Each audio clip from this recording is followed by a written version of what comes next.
অনুগ্রহ করে শুনবেন, দেওঘর থেকে হাওড়া যাওয়ার জন্যে ট্রেন নম্বর ১৩০৪৬ ময়ূরাক্ষী এক্সপ্রেস। প্রতিদিন ভোর ৩:১৫তে দেওঘর জংশনের ৩ নম্বর প্ল্যাটফর্ম থেকে ছেড়ে যায় এবং এটি হাওড়া পৌঁছায় একই দিন সকাল ১১:৩৫-এ হাওড়া জংশনের ১ নম্বর প্ল্যাটফর্মে। ট্রেনটির মোট যাত্রাপথ ৪১৮ কিলোমিটার, যা অতিক্রম করতে সময় লাগে ৮ ঘন্টা ২০ মিনিট। এই ট্রেনের গড় গতিবেগ ৫০ কিলোমিটার প্রতি ঘন্টা এবং সর্বোচ্চ গতিবেগ ১১০ কিলোমিটার প্রতি ঘন্টা। এই ট্রেনটি যাত্রাপথে মোট ২৫টি স্টেশনে দাঁড়ায়।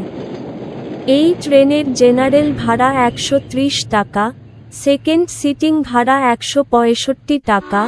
ভিডিওটি ভালো লাগলে লাইক করবেন এবং সঠিক তথ্যের জন্য চ্যানেলটিকে সাবস্ক্রাইব করবেন।